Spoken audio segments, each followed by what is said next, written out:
Ladies and gentlemen, it is a beautiful day in Querétaro, Mexico. It is the 19th of January, 2025, a Sunday, Domingo, 8:57 a.m. I hope you're having a pleasant day sleeping in or in confession, confessing your filthy sins over the weekend. You are now forgiven and ready for the next weekend to do it all over again. Peter Zeihan has something to say about China, and I agree. Again, I always put big caveats in Peter Zeihan, big picture stuff. You must read his books. 100% correct. Wish I got into him earlier. So when I criticized Peter Schiff and their clowns online talking about the BRICS and all this going down, I would have had an academic type thing to refer to instead of just my own common sense brain, which says 2 plus 2 equals 4.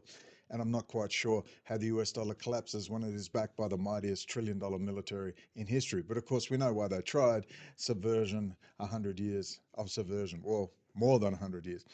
But here, let Peter Zeihan tell you from a shitter in New Zealand about why there will be no war with China, which I disagree. So he's got it all wrong. So what Peter's going to say as he sits on a shitter in New Zealand with a nice view, he's going to tell you that they're stockpiling everything. That's pretty well known, and they're incompetent, and the corn rots on the side of the road, and blah blah blah blah blah. So they're not going to do it. No, you're wrong, Peter, and here's why: because the war is arranged. The war is arranged. They've done a deal with Xi, and they've told Xi, or the person who's really going to run the show or step in after him, because there's no choice. It's very easy to see that it's arranged because you can't take on the United States. You just can't do it. Your only option is either to commit suicide or do a deal with the United States. Very, very simple. But the guy that the talk is going to replace, and I'll go into him maybe another video. He trained at the Imperial College in London. Of course he did. Got a PhD in, was it environmental science? Oh no. Is that the new guy coming in? But I'll repeat this to you. We will know exactly how things are going to go, and there will be no theory about it. It will be 100%. It will be in our face over the coming months, perhaps sooner. I'm not entirely happy. We'll see. But the let's watch Peter's on, and then I'll give you my 2 cents worth. I haven't finished my 2 coffees yet, but I just want to get this out of the way. And are you going to leave me alone now, so my audio is going to work? Let's hope so.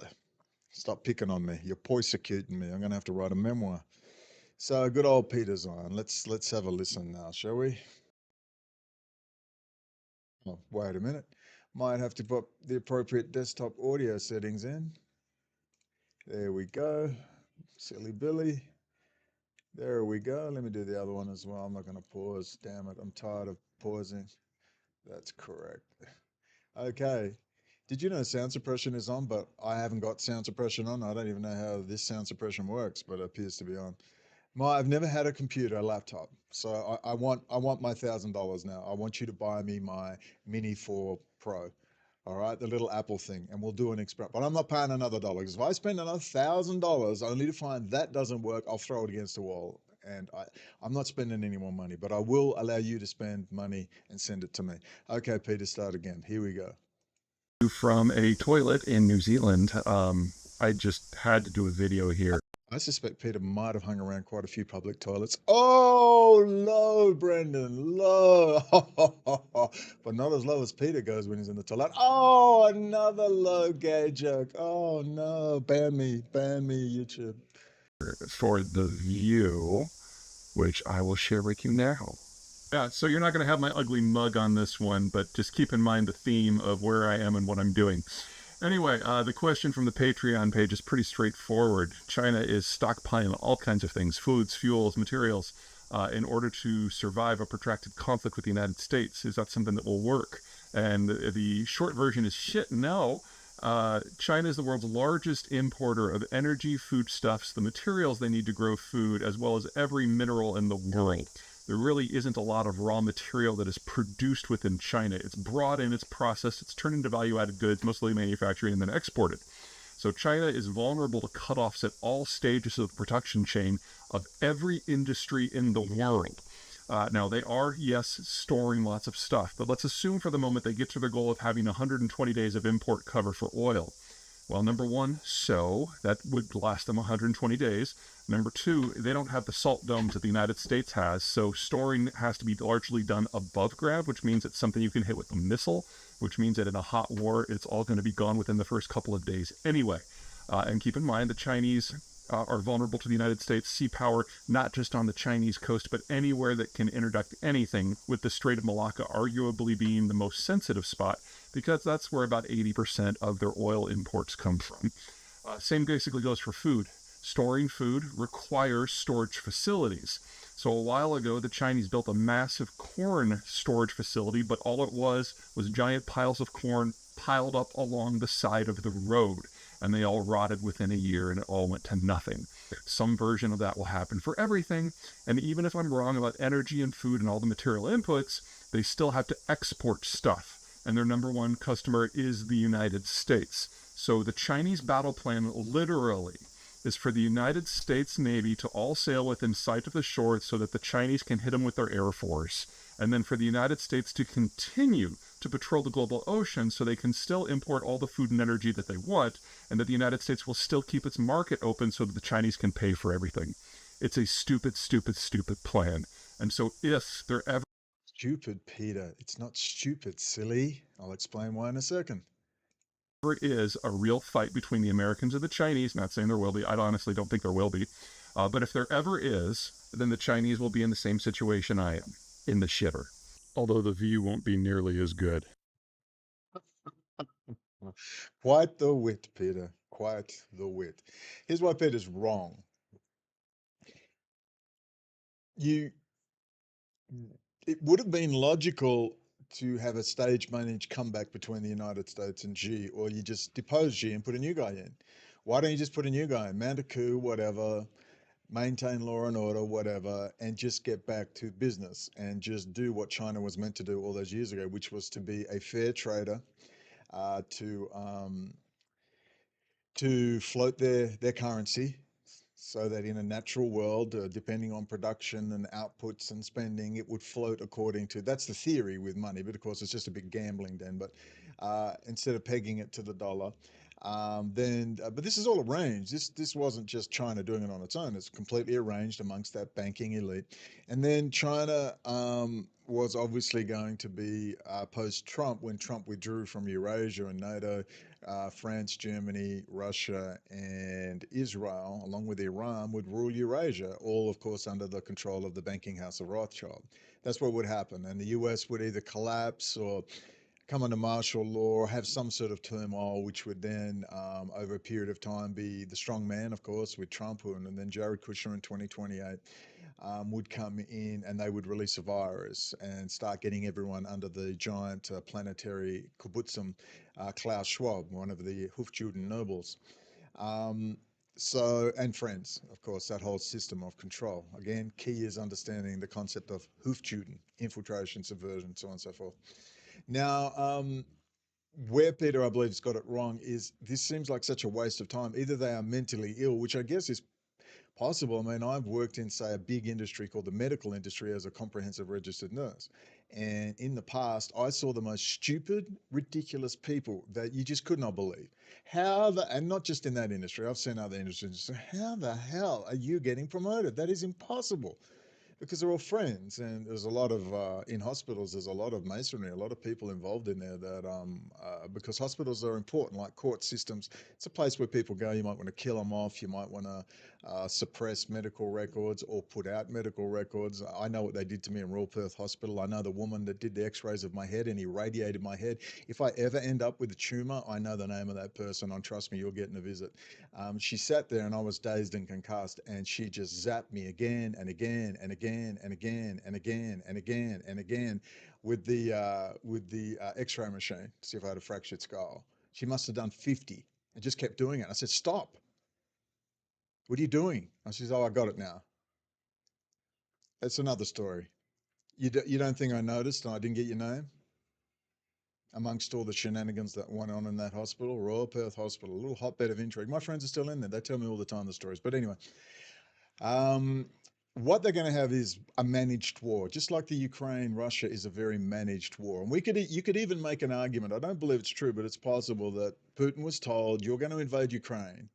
This will because it's finished now. All right, there's a new order in town, and you're a little man who has platform shoes. You're deeply insecure, and you kiss little boys' tummies because you are a pedophile. You are a closet homosexual pedophile." That's why Kissinger and Yevgeny Primakov put him in power in the first place. He didn't just rise to power like another Hitler. Putin rose to power. No one had heard his name. Suddenly he's there, and he's now president of Russia. Amazing how that happens, isn't it? We all know how it works. But it's even possible, it's a long shot, but it's not, it's just that some of the decisions are so ridiculous. Like, a 3-day military operation, and it was just a debacle, and people would say, well, that's Russia. All the fuel was stolen. They ran out of fuel. Of course, Trump had, in fact, the Trump administration had authorized all those Javelin missiles in there, and they were just sitting ducks on a highway, trying to get to Kharkov or Kiev or whatever. Jeez, my memory. Sorry, I still haven't woken up. It's just quiet. I want to get him while the going's good, and all his again. You've eviscerated his military, just like they did. It's like when in 2002, they had to get rid of a real Russian nationalist, his real opposition, when the military had enough. It was 2002. The elections were on. It was at the height of the debacles of everything. The robbery was hand over fist. Well, guess what? The military, God bless the military. Military is largely made up of patriots, people who are willing to risk their lives, a warrior class. And of course, America has been trying to destroy their military as we speak, to replace it with autonomous killing machines. And General Lebed was the real Russian nationalist. He came to America, kissed everyone's ass, and said, look, and there's a great speech, and he's got a wicked sense of humor. And I know someone that met him. They were arrested by the KGB because the KGB was trying to extort money out of him. He was part of the old British Parachute Regiment skydiving display team. And it was Lebed who walked in and told him to F off and leave them alone. They were embarrassing Russia. And he got to meet General Lebed. And he said, yeah, he's a really, you got a very good vibe off him. And he basically in 2006 said, we've had enough of this fucking clown, Putin and his friends. And he started to agitate, started to run, came to the United States and said, look, you've humiliated us, you won, but could we just do this right? Don't humiliate us, give us a chance, and let's be friends. The point was, the tone of his whole thing was, we get it, but it was very openly done. And so, we all got to live together. Let's just help us work this out because it's a freaking disaster. All right. You win. You're the boss. All right. But please don't rub our noses in shit. You've been rubbing our nose in shit, Come on. Let's do this right. He seemed to be a very practical realist. And General Lebed, and I guess I should get a picture of him up because I don't want to edit this. So that is General Lebed there. So General Abed, of course, known for his wicked sense of humor. That was before Patriarch Krill. That's the other one. Another KGB asset. There he was, very well liked by his men. Some people have said he was not popular. That's not my information, I'd have you know. So there's General Abed. So General Abed comes along and he does the rounds. You can look it up. You can see a video online. Let's get a few. It's important, actually. Let's get a bit of video up. Now, as you listen, you'll note that he's not drunk. They'd all had enough of Boris Yeltsin and the gang, had enough of Putin in his first term. Now, it's 1600, before I took off to come here, I was meeting the former Defense Secretary, Mr. Cheney. Когда мы закончили встречу, он узнал, куда я еду, он сказал, берегитесь Бейкера. And before I left, when he found out where I'm going to, he told me, watch out for Baker. Я спросил, почему? I asked him why. Ченни сказал, потому что во время холодной войны взаимоотношения между Госдепартаментом и Министерством обороны очень часто были значительно хуже, чем между Советским Союзом и Соединенными Штатами Америки. Well, he said that it is because in the years of the Cold War, the Cold War between Russia, between the Soviet Union and the United States, the relationships between the Ministry of Defense and the Ministry of and the State Department were worse than the relations between Russia, between Soviet Union and the United States. К сожалению, мы знал, что господина I'll tell you why that is, because you don't know the legendary. Anyway, that's Lebed, and he's got a good sense of humor. It's an Baker Institute for Public Policy. He did the rounds of Germany, and he just go, "Okay, you won," but come on, this is getting ridiculous. You're humiliating us with this garbage. And so he went to Ploy, "Do I have your permission to run, or are you just going to destroy us even more?" And they said, "No." Now, that quip about, if you don't know, Dick Cheney and Rumsfeld hated Kissinger with a passion. They despised Kissinger. And the State Department, and that's the joke. That's what they were trying to say. There was a huge amount of division, and they wanted Kissinger out. They hated his guts. But General Abed, of course, is doing the rounds. He's looking very popular. He's saying all the right things. But when you watch all the videos, you can just see him saying, "Look, you won. All right, we get it. You'd see he understands the policy, but look, we're not asking to take over the world. But look, could you just not rub our noses in shit? Could you just please help us out?" And of course, Putin was they wanted Putin because Putin is a pedophile. All right. Putin is a closet homosexual, and he's got completely compromised, and is one of the golden boys in the KGB, golden boys, they call them. Yevgeny Primakov, linked in with organized crime, Russian-Israeli mafia, and of course, Heinz Kissinger. Always Heinz, the right hand of Rothschild, always sitting there, always ready to go. But then an unfortunate thing happened. Lo and behold, in 2002, before the election run-up, lo and behold, in April 2002, General Abed had an unfortunate helicopter accident. Many on the helicopter survived, but he did not. I presume he got a perfectly round 45 caliber hole in his head. You can see the picture there. Putin turned up to express his condolences in the kiss of death with some flowers. There's Lebed's wife lamenting her man, who's not a closet homosexual nor a pedophile, just a simple old Russian with a wicked sense of humor that just says, "We can get along. Could you just not humiliate us?" Helicopter crash in Siberia, and of course, Putin went on to rise and rise and rise and rise and rise. And now, to protect your asset, remember, he's a British intel, but when we say intelligence MI6 asset, what we're really saying is City of London Rothschild. Remember, MI6 and MI5 have gone to town on the City of London for hosting all the oligarchs' money. Remember the absurdity of the whole thing, where the oligarchs all have their bank accounts in London, Switzerland, and Frankfurt, Germany. Especially London. Their kids are living in London as we speak, as they talk about nuclear war. They literally live in London as we speak. And as they threaten to unleash nuclear hell with the most over-the-top, half-drunk comments from their media, which should be embarrassing to any Russian. All their bank accounts are overseas. It's an absurdity, the whole damn thing. And they've even made movies. Our Kind of Traitor with, what's his name? English actor. See, my memory's so terrible. It's a good movie. Where MI5 agent is trying to stop the flood of Russian oligarch money into the banks, and he goes and confronts some of the politicians who are in the pockets of the oligarchs. Well, really, they're just working together because it's a City of London operation to build the Eurasian trading bloc. That's the context in which all this is happening. And so now you find Putin with no opposition. The military is eviscerated, completely and utterly eviscerated. His best generals are dead, in jail, or under house arrest. There is no opposition. So now you have your vulnerable, now US elites, and this is where you have to be careful. Maybe House of Rothschild's not down yet because there's some worrying things I see happening. But anyway, I'm going to go along with the US elites are still running things, whatever that is. Department of Defense, FBI, a loose coalition of coffin masturbators. But we see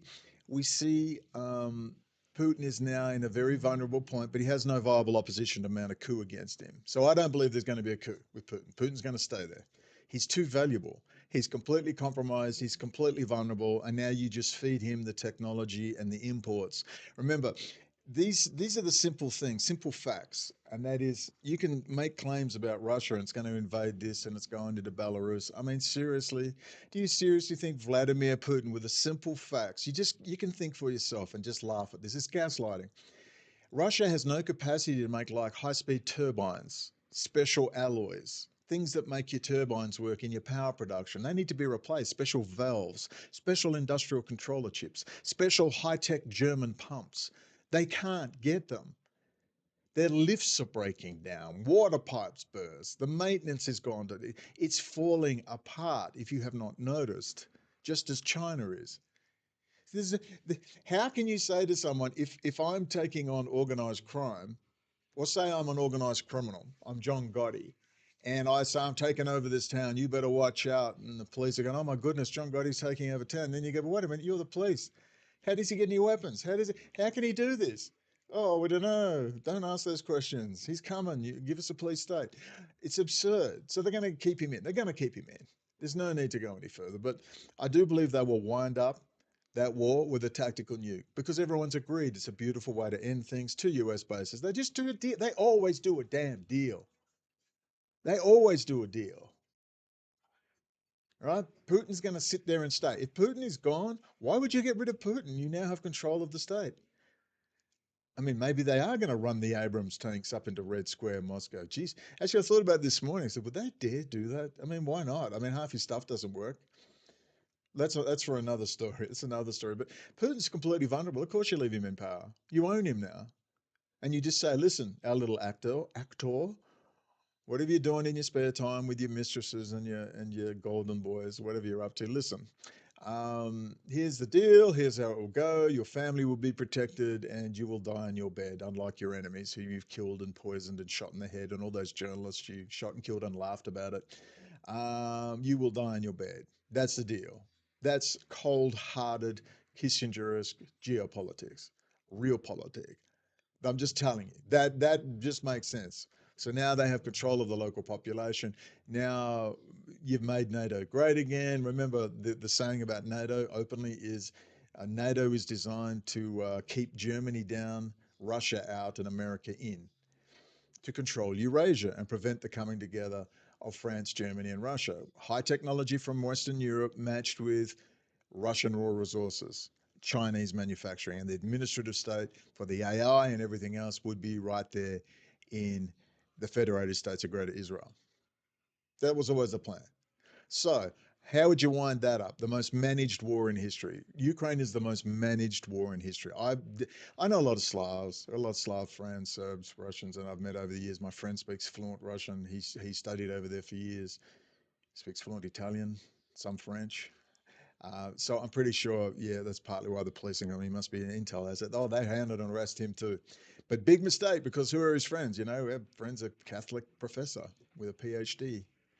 So, people think, I'll tell you how their intel on me was a joke. They just thought I was some mentally ill bum on the street. Said, who's this guy? Oh, that's such and such, Oxford, PhD. They were just sitting there going, the Jewish community had said, had given some report that I was this mentally ill man who was stalking and threatening to kill their kids. I mean, these hysterical fools, these fake memoir bullshit artists are so over the top and stupid and hysterical. They just F it up. It doesn't work anymore. You're going to have to get more sophisticated. Well, actually, it keeps working. We only have to see the pics that the Trump team's put in. But, anyway, I'm sorry I'm laughing about it. So just the absurdity of the whole thing. Oh, comedy. That's why I worry that maybe they are just stupid, because I've seen some pretty stupid things from supposed professionals. But anyway, so you end it with a tactical nuke because it suits everyone. You put the two things, they build a monument. Two French brothers happen to be there to film the whole thing, by a stroke of good luck with an Inspire 3 8K movie quality camera on a drone. And China, because you got to remember in this news cycle, because they're seeking to very rapidly over this 4-year period make huge changes worldwide in US and with the world. So as Rahm Emanuel, the other half of Trump's tag team handlers would say, Israeli intelligence never let a good crisis go to waste. So with that in mind, tactical nuke, ending the war in Ukraine, the most managed war in history. Russia's on its knees practically, can't get its industrial controller chips after Kissinger, before he died, dumped $400 million of industrial controller chips, thereby saving the German washing machine industry. So normal Germans could actually get their washing machines. That wasn't a joke. They have to pull those controller chips, very simple chips that switch things on and off. You need it for your missiles and things. That's how bad it was. They were running out of everything. And then Kissinger came along. Very nice of him to organize that delivery. Maybe that was the final straw for a lot of people. And Kissinger went bye-byes, allegedly, if he's not in a glass jar in Puerto Rico somewhere getting stem cell infusions.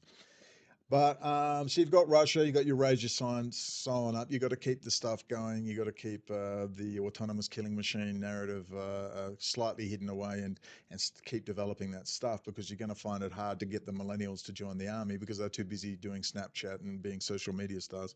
And you've completely got the real men, the alpha males, have just left in disgust. So America's kind of eviscerated their military too. We'll see what happens with Pete Hegseth comes back to make it a lethal force.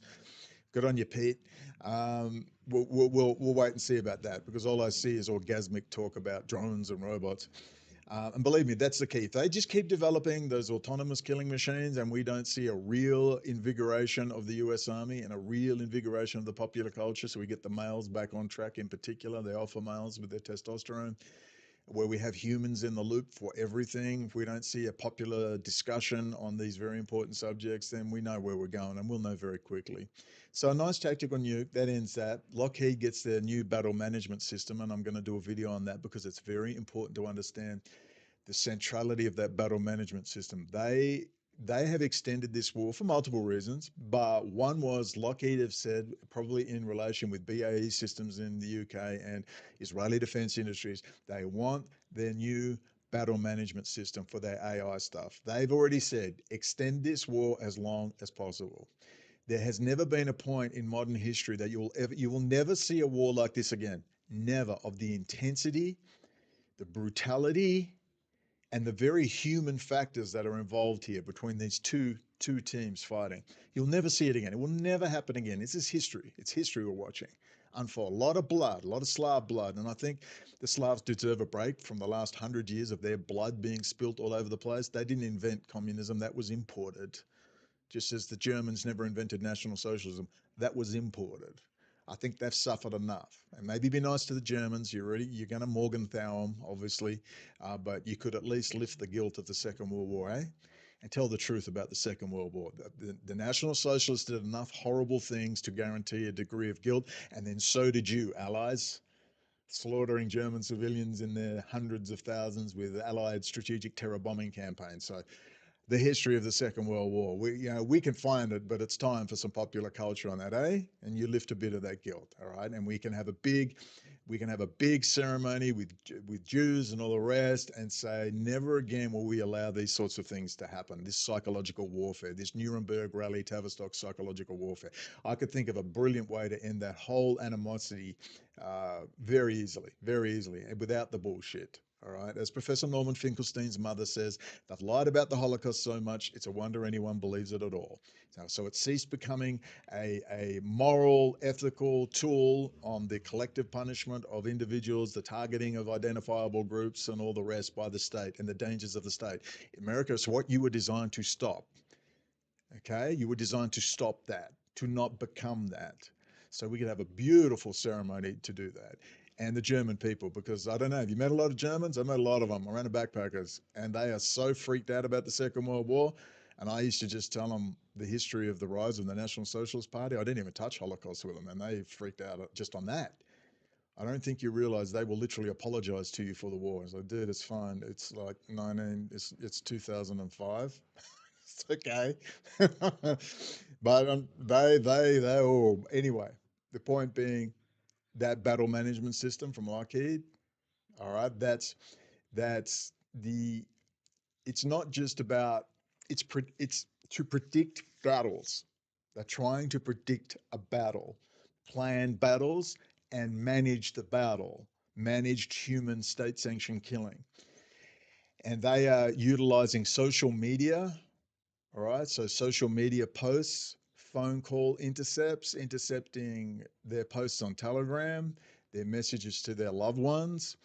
They're linking that in with millimeter wave, side scanning radars on AWACS type aircraft. They're doing it with satellite imagery, thermal imagery, visual imagery, ultraviolet imagery, with every sensor you could imagine. And they are taking that highly disparate data, highly disparate from all over the world, from combining it with bee farts and solar flare activity, and they're trying to predict the outcomes of battles, getting an idea of psychologically profiling who's in that trench, down to physical locations in tree lines.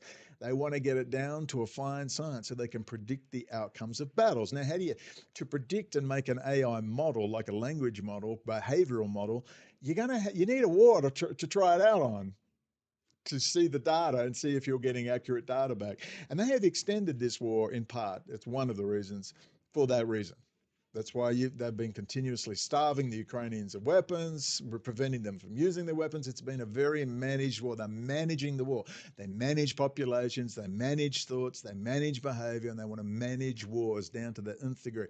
And lucky to beg, keep this war going, please, before they wind it up. It's managed, and the same will be true for China. It's got to be a blockade of Taiwan. Everything is pointing to this.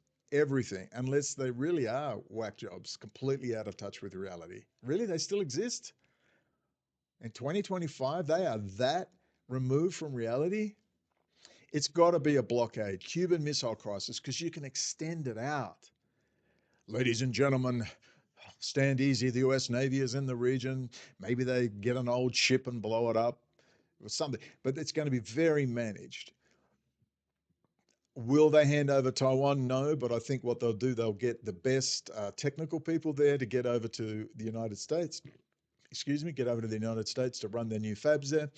And you'll see, I don't think they'll hand Taiwan over, but there will be a protracted 1 month, 6 months, 1 year, 2 year kind of blockade. And they'll have a narrative ready. We'll see. But as for an invasion, not a snowball. Well, it's possible, but it will be arranged. They have no physical capacity to invade Taiwan. None. They've infiltrated Taiwan, they've got these new ships with these bridges that they can come out allegedly. I've seen computer graphics of them. I haven't seen one. So be very cautious with this stuff. But everything points towards less an invasion of Taiwan and the appearance of an invasion and a war. And we'll see how that transpires. Remember, it is critical when you're making big changes. You've got to create crises and never let them go to waste, because in the crisis, you change the rule sets. In the crisis, you tell everyone, a great danger is here. We will suspend this right. We will do this, and you will accept. And you'll bring people, you've got to keep the local population in a constant state of fear.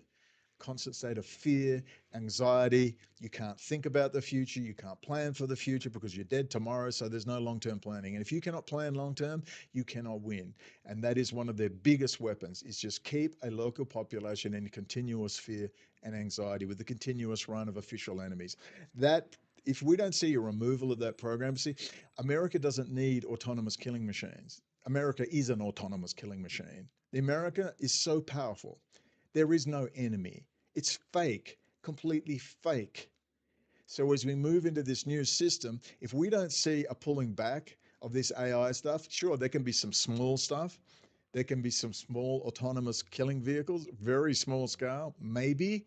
But really what there needs to be is always a human in the loop. We can never not have a human in the loop. And if they say, we don't need a human in the loop now, that is a red flag of epic proportions, and it must be put a stop to it. The United States doesn't have any enemies. It has manufactured enemies, and it's time to end it. Now, how will that be ended? Overnight? No, it's like the drug war. If you could press a red button and stop the war, stop the drug imports tomorrow, would you do it? If the answer is, of course I would. Well, there's the collapse of the US economy, the world economy, and we head to war. That liquid cash system that they've got set up there has to be dismantled. And I put to you, this system has to be dismantled. The question is merely, how much trust the plan are you going to have? Because right now they are insulting America. They're insulting me, and they're insulting you with the horseshit shenanigans they got going on right now. I wonder if they ever considered just telling the truth, openly telling the truth. There will be a new system. Here is the way it will work. The US will be dominating. We will be handling security. We have failed in our duty to protect our Constitution and live by it. That is changing. It will take time. Just come out and, America, I know this sounds crazy. Why don't you just tell the truth and say sorry? Just say, we're sorry. We were subverted. You don't have to go any further than we were subverted, but times are changing now. Just tell the truth. It's a radical concept. And I guess we're going to have to wait till Cheney's dead and everyone's dead and Netanyahu's dead. Are we, before we get the truth on 9/11? Because I'll tell you, I haven't met an American yet. They want blood. So I'm not sure how that's going to work out, because you're clearly very touchy on issues of Orthodox Judaism being discussed, and which is the foundation for so much behavior we see. And also, of course, the 9/11 narrative, where we still have in the year 2025 people like Pete Hegseth talking about 19 Arab hijackers. As far as I'm concerned, I'm at the point now where if somebody walks out and continues to say that 19 Arab hijackers attacked us, Islamic terror attacked, if someone, you need to now come out here, I'm giving you your instructions now. Here's the instructions. You can come out and you can say, after 9/11, which was a highly suspicious event that has not been properly investigated, and it will be investigated, very bad things have happened. We have allowed ourselves to limit our liberties. America is the beacon of liberty. We are tracking and tracing American citizens, and we need an open and transparent program to roll back this system. And to do that, we have to destroy all these networks. Just throw me a bone. Just throw me a bone. But do not tell me that 19 Arab hijackers pulled off 9/11. Do not tell me that. You are now insulting intelligence. We've got limits. I have limits on your stupid, antic, bullshit crisis actor crap you get up to. And you mean to say sophisticated adults cannot come up with better narratives, subtle narratives, which will lead into a future revelation, because it's not going to go away. As much as you're sure that you can con people, I hate to break it to you, but I can see without AI data analytics that you have access to, that it's not working for you. And you've got to stop now. You've got to stop. Try the truth. Just try the truth. Just be open and tell us the plan. We don't want to trust the plan because you haven't really said the plan. Just made some very broad statements. And now Mark Zuckerberg is your best friend. And you're going to have to tell us why you had to choose Susie Wiles. Out of hundreds and hundreds of people, you put Susie Wiles there. Of course, it's a message to the establishment. Look, Susie, it's to placate them. It's to calm the herd, the manager herd, certain herds overseas and in the US. And we've got now Soros fund manager, good old Scott Bessent is now working for the working class. He's there for the working people, and he's his chief financial guy for Trump. And we see Anna Kasparian and the Young Turks are now on Megan. You have seen this, right? I woke up to this. I nearly fell over laughing my ass off. I mean, do you not find it interesting that Anna Kasparian and the Young Turks, funded by Soros, admittedly funded by Soros, with Scott Bessent in now, they're all now merging together, and there's the easing in of the new narrative with Megyn Kelly and all the rest. She's for the working class with her $1 million studio. Perhaps it's just a green screen. She's the alt media now. Megyn Kelly is the alt media. Anna Kasparian, all these Soros fund managers, Kissinger and Murdoch managed, are now all working together. And now they're all saying, isn't Mark Zuckerberg terrible? But you know, he's here now. So, you know, so they're placating the herd after that vile. I mean, let's just have a quick listen. Have a quick listen to this. We have a little bit of that. Let's take a listen. This is like a very big sea change in terms. Get ready to barf. That someone would actually have the audacity to come on Ari Emanuel's best buddy, Israeli intelligence best buddy, Joe Rogan, and give us this spiel. Listen to this. In terms of like, who are the voices that matter? And, you know, what we do is we try to build a platform that gives people a voice. But I think that there's this wholesale, even post on Facebook, generational shift in who are the people who are being listened to. And I think that that's like a very fascinating thing that is going on, because I think that that's like what's going on here. It's not just the government and people saying, hey, we want like a very big change here. I think it's just like a wholesale shift in saying we just want different people who we actually trust. Right.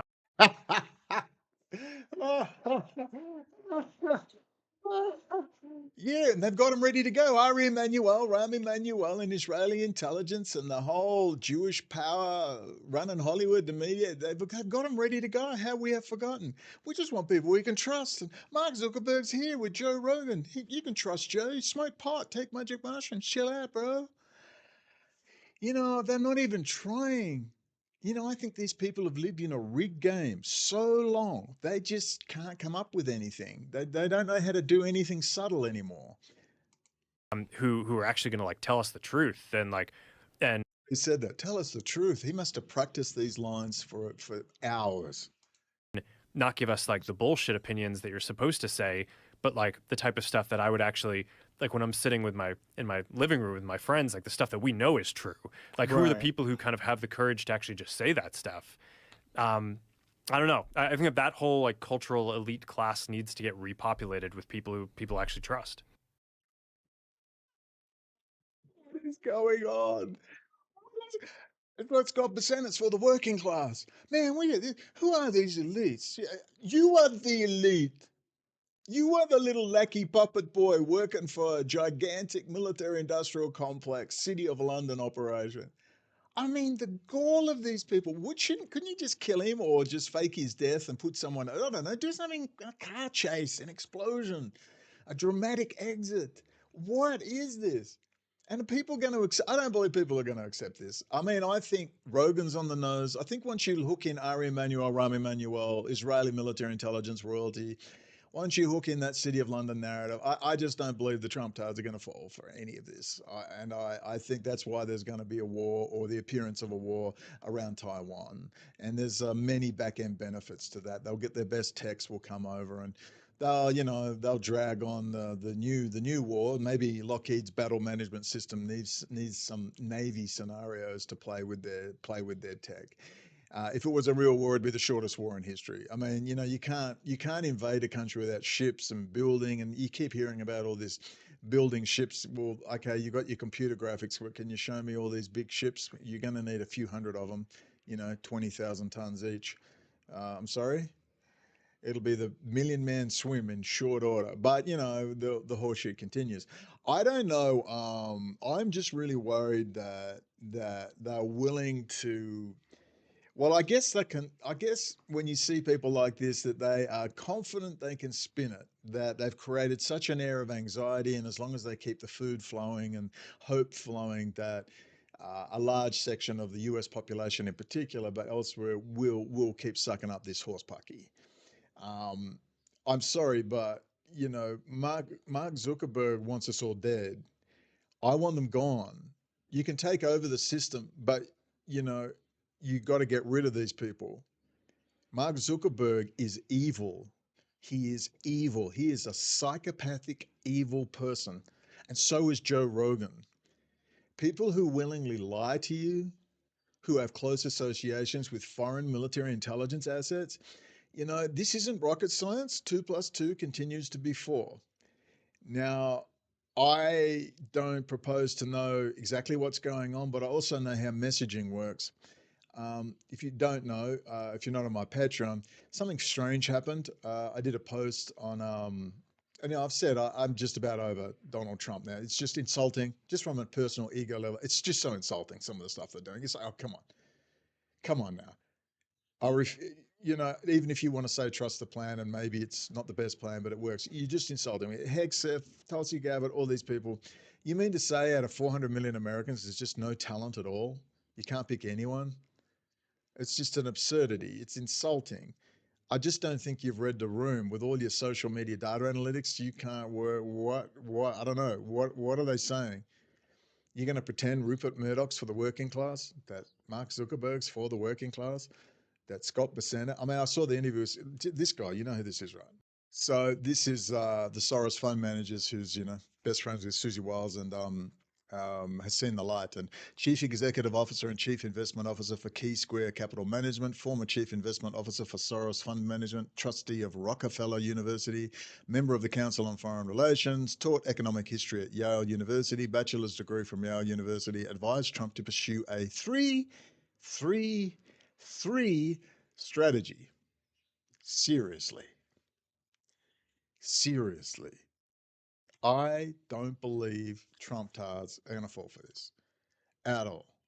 Now, I realize why they're doing this particular aspect. It's to calm the herd, the managerial class. I'm going to say something which will probably get this, maybe I'll get my channel deleted when I pop this up on YouTube. But I believe that these people need to be killed. The US military must go in and simply execute them. Sound rough? I'm not sure, but it's called traitors. Have you heard of it before? Traitors in the Espionage Act, traitors and subversion. Traitors? No, there is an Espionage Act. We're very specific. I'm just curious, what do you have to do to get arrested in this town? What does this guy have to do before you realize he is part of a traitorous organization of which he has been trusted at the highest levels to handle a very core component of the system? And you're going to tell me, do you seriously think any of this financial stuff is difficult? They just use a lot of big words. Quantitative easing, that just means printing more money. It's like when I was nursing and they started getting all medical in the nursing. The patient is ambulatory, doctor, meaning the patient's walking around. And the doctor looked up, the old school doctor, and goes, you mean he's walking around? Yeah, there, okay. Yeah, it's just trying to puff yourself up with big, stupid words to make yourself feel more important. The financial system is a joke. I mean, a 2-year-old could run it better than these people. There's no mystery to it. There's no, it's not very complex. Oh, it's very complex. It's not very complex. These people are completely dispensable with. Get rid of them. Get rid of them. Put a first-year financial investor course. Someone who's done an online course will handle it far better than these people. There is no more garbage gaslighting to say these clowns, these pieces of filth, these traitors, these scum, these little princes who think they're so freaking clever, all of them with some sexual deviancy, true believers. You don't think he reads? He knows exactly what he's doing. I'd like to know why he's not dead. I'd like to know why he's not in Pelican Bay. This is not wishful thinking. At some stage, you've got to demand the bar that somebody's got to stay home after school for the past 100 years, well, for the past 250 and beyond, but we'll say for the past 100 years, in regards specifically to the United States and the US Constitution. Somebody's got to stay home after school. You can't just let this go and say, well, we need to calm. You don't need to calm the herd. You put a gun to their head and say, hey, dickhead, give us your money. Okay, thank you. We'll take that out of the Caribbean, your assets in South Dakota and in Arizona and in New Hampshire, and that will go into the public trust now. Take their freaking money. And if they're lucky, they don't get a bullet. I am not just being emotional here. There's a time and a place when millions upon millions, whether it's the Bolshevik Revolution, whether it's the Second World War, the First World War, Vietnam, Korea, what happened in Korea to the civilian population? The misery, Iraq, Syria, Libya, the misery that has been visited upon the people of this planet. And this piece of common human garbage gets a job. I'm sorry, it gets to the point where I'll trust the plan to a point, I'll play the game to a point, I'll dodge a little left and I'll dodge a little right. But I'm going straight for the prize. And there comes a time in everyone's life where people have to suffer consequences. And just because you think you got a lot of money and you're very privileged and you got a lot of friends, the people must demand more than a perp walk. Justice. When you seek to subvert the United States and its constitution with the inevitable consequences of a technological tyranny and the inevitable consequences of a form of genocide, which is the ultimate goal, but benevolent, it will be nice, we'll just sterilize you, you'll die. Well, you'll be sterilized, but you'll just die peacefully in your bed with your robot. That is genocide.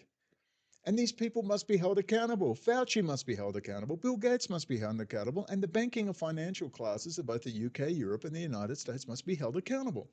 It's a very simple concept. What's good for me is good for you. You want to drag me through the courts? You get dragged through the courts. You want to fear for your life in jail? You shall fear for your life in jail. Consequences. We can be sophisticated in our raw emotion as well. We are at a point now where there must be consequences. And to insult us by telling us, you need to put this piece of shit, this piece of sociopathic, psychopathic shit, and say he is such a genius, we cannot possibly live without him. That is rubbing your nose in shit. We are the Russians 1992. Except we've got more bread. As the old babushkas used to tell me at the Russian Orthodox Church, Brendan, you have communism here, but you don't have the bread lines, and because you don't have bread lines, you don't notice it. You're worse than Russia. That's what she told me. Brendan, you're worse. Worse. But you don't have bread lines. And they know if you just give people bread and sausage and theatre and circus, you can do anything to them. There's Adam Weishaupt. Yeah, I've been on a Bill Cooper binge listening to all this stuff, Illuminati, Weishaupt, all the writings of Weishaupt. That's so stupid we can do anything to them. Steaks on the table. Steaks on the table, as Bill Cooper would say. Ready to be eaten. Willing to believe anything. 2025, and we are here, and this piece of filthy, common human garbage is being pushed by the working class channel Fox News, run by a billionaire globalist, with these little whores, like Megyn Kelly and Anna Kasparian, who, you know, we have to face the fact that these two, see these two right here? Megyn Kelly and Anna Kasparian, don't care about him, he can just go away and die. These two must be punished. I am willing now to offer my services. I will take these two young minxes and give them a sound thrashing with my Catholic conversion whipping belt until they come to their senses. I've been reading up on Laventia Beria, and those two must be punished. Oh, they will have confession. And I am willing to offer my services to make sure this never happens again. And these people, I'm making a special exception. They shall be brought to me and be punished suitably. No, it's a joke, but will there be any consequences for these people for bullshitting because they're worried about their careers? Megyn Kelly's not evil. Anna Kasparian's not evil. The guy in the middle looks like a creepy little man, but do you think they're evil? They're worried about their careers, not just their careers, their entire personalities are invested in their little jobs. And they've led a very privileged, well-off life with their investment properties and all the rest of their stuff while they work for the working man. And people actually believe this shit.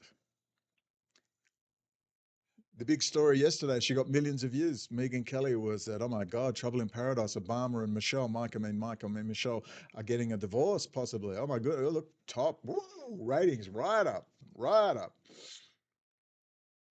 No, but serious question, when are the consequences? I want to know when the consequences begin. I want to know when this guy fears for his life, literally.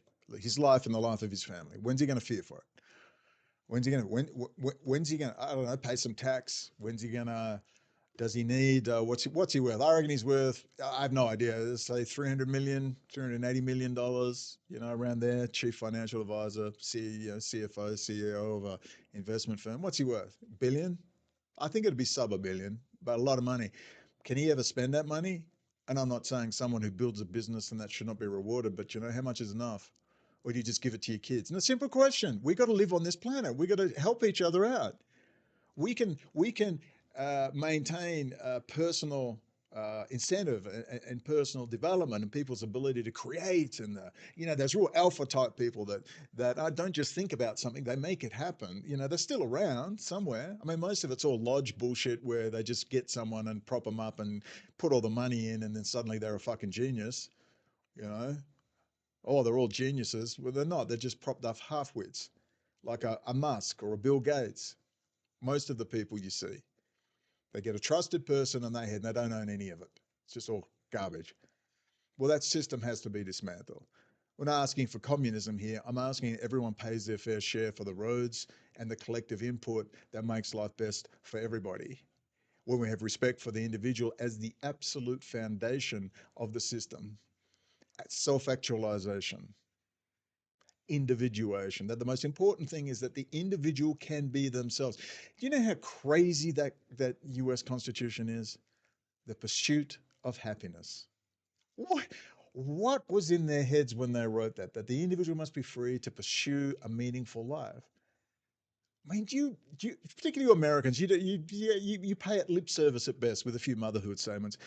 I'd always admired their Constitution and was belligerent and cynical about Americans' ability to carry it forward and our ability to cheerlead so that we can all have a taste of that.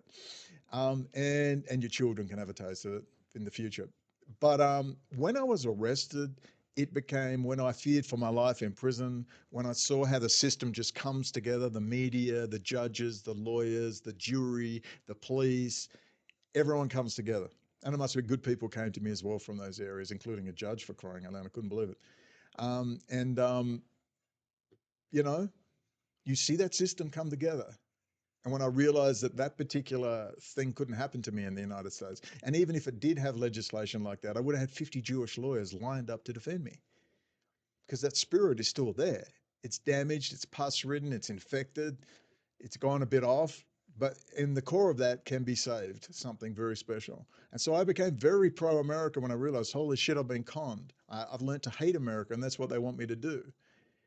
When we got to realize we have to be adults and start cheerleading and pushing liberty forward. But unfortunately, it's getting really, really difficult when they put clowns like this in front of you who could, quite frankly, him and all his ilk, I would, if you gave me the gun and said, okay, Brent, big mouth, you say you want to kill them all, okay, kill them. I'd kill them. No hesitation. This is for Iraq. This is for Syria. This is for Libya. This is for this. This is for that. This is for this. Boom, boom, boom. The only thing I would demand that it be live streamed. And then what should happen is every single wannabe hero who wants to be in a position of power needs to watch what happens when you betray the people. Needs to watch what happens. Need to watch what happens. So when the devil comes calling, hey, you know, if you get someone gets you high on drugs and you do something bad, you just got to come forward and confess it. And maybe you'll be forgiven. Maybe the wife will forgive you, and you know, as long as it's not too bad. But let's face it, if you're attracted to small children, say under 16, you're beyond help. Now, I'm saying this very seriously. I've met these pedophiles in jail, Bunbury Regional Prison, the minimum security, where they dump them, because that's where they do the pedophile courses. When I wanted to meet an Aboriginal elder there, and they let him go because they were never letting him out. And I wanted to get hold of him because I said, let's organise a trip, a Native Australian trip to Iran, express sympathy for the Palestinians. And they heard that, they knew why I was going there, and they dumped him out. And I knew why, because I was speaking to the prison superintendent. I said, where's, I don't know, I can't remember his name. Where's such and such? She's not here. Because he told me they just never let him out. There's a reason. He's won prizes, Australian of the Year. And the guy said, oh, yeah, that was a surprise. I just got the call and he was granted his parole. Because that's the way the staff would talk to me. They never talk to me like a normal prisoner. And I said, really?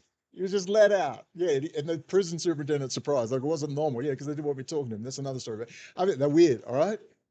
People who are attracted to children are weird. I don't want to hear about, oh, well, I was sexually abused, so therefore I abused. That's bullshit. Lots of people have been sexually abused and never, ever want to hurt a child, traumatize a child. All right? These people are evil. They are demonic and they are evil, and you cannot cure them. At best, you simply lock them away forever until they die. That's the best. Maybe you can chemically castrate them, whatever you want to do, but they're weird. They're in a little cult, and you have to protect children and the vulnerable. I don't care about them. These repeat offenders, I'd execute them, get rid of them. No one should have to pay for them. At some stage, somebody's got to say it. There's just some people that only execute, and you say, well, execution is bad. No, the state can be able. There are just some things. You see, you're willing to accept millions dead over there, but apparently this effer, oh no, Brendan, you're going too far. I think you're being overly emotional. Aren't you a Christian, Brendan? Don't we forgive? I don't know. Did Jesus say forgive? He said, the time is coming when the door will be closed. You've had enough time. I gave you the example. I told you what has to happen. You haven't read the signs, and you're still doing the same old shit. God is not all love. It is a terrifying thing to fall into the hands of the living God. There are consequences. Me too. I will be judged, but I am willing to stand up. Give me the firearm because I want it bloody. I want their head exploding. I want the barrel right up against the back of their head. I want them to see. I want them to start urinating, defecating, screaming for their lives, and I want it videotaped. This is for Iraq. This is for Syria. This is for Gaza. We just go through the list, all of them. No mercy. No. We had enough mercy. People will say, well, Brendan, maybe we can just keep him in a small cell. Well, that would be torture.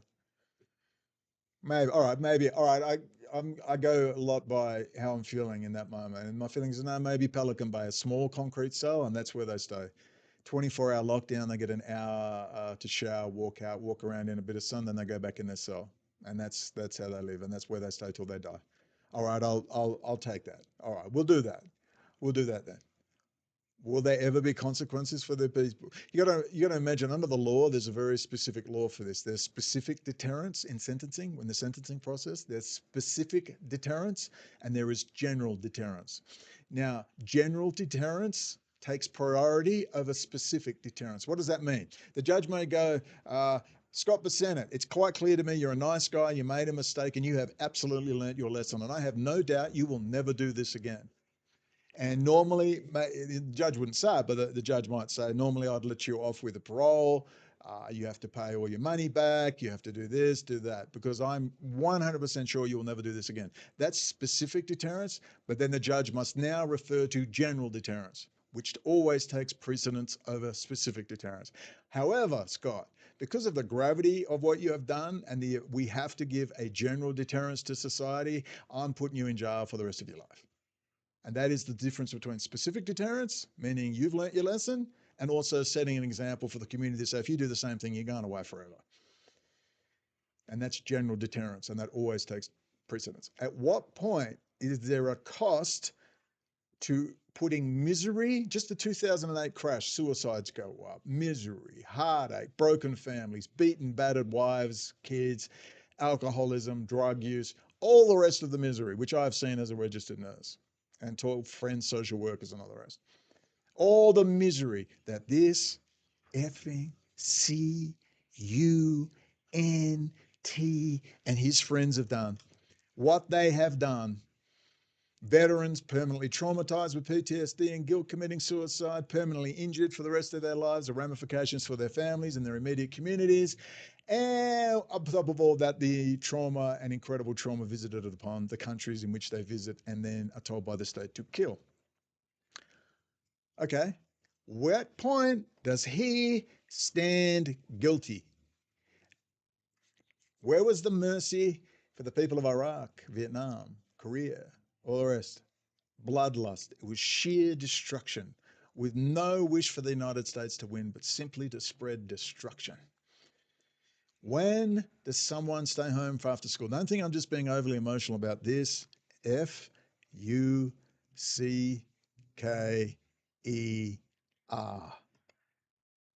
Evil, demonic, banal scum. In 2008, they stole literally $5 trillion US. It wasn't lost, it was transferred. Where did it go? Ask the Chinese how they pay for the Belt and Road. And then they paid themselves bonuses. So we can either stop being a victim and calmly as possible, justice. And you do not accept the horsepucky that this Trump administration is putting in your face. Get control of it. There's no stampeding herd. They're going to say, this is the narrative. Look, we need to put these people in to calm the markets. You don't calm the markets, you execute them. You put a gun against their head, you take them to the window and say, hey, dickhead, are we going to have any problems with you? We want this, we want all your money, we want all this, we'll leave you with $10 million US and we'll let you live. How about that? How about that? You go in hard, you send in the Marines, and you let them know how it's going to be with extreme violence or extreme threat of violence. You don't play games with these clowns by saying, well, we need to send the market, we need to calm the market. You just tell everyone how it's going to be. The US cannot use its power, not because it's afraid of it, because you are so subverted, you have these parasitic flea-bitten rats in every level of your society, every level. And once they get to the point where the data analytics show a great portion of the US military serving and retired are going to take it into their own hands, I'd be very, very nervous if I was Scott Bessent and I take it, he goes and moves to his apartment in London with all his other friends. At some point, you have to realize that the US must use its power and it must lay down the law and realize if you do not get rid of these pus-ridden filth and stop believing the bullshit narrative, because that's what they're feeding a lot of the management class. That's what they're feeding a lot of the Trump-tards and the MAGA movement. We need these people in to calm the market. It's bullshit. Bullshit. Stop believing it. God invented the Marines for a reason. May I suggest you start using them? Ladies and gentlemen, you have a good Sunday. And whatever that entails for you, lying, relaxing, doing normal things, not attending orgies, raping small children, drinking your adrenochrome. How about something really normal? Get down to the beach, go for a drive, have a nice meal, bills are paid. Normal, which normal people do. Enjoy yourself. Speak soon. F. Scott Fitzgerald, quote, "The test of a first-rate intelligence is the ability to hold two opposing ideas in the mind at the same time and still retain the ability to function. One should, for example, be able to see that things are hopeless and yet be determined to make them otherwise. This philosophy fitted on to my early adult life when I saw the improbable, the implausible, often the impossible, come true.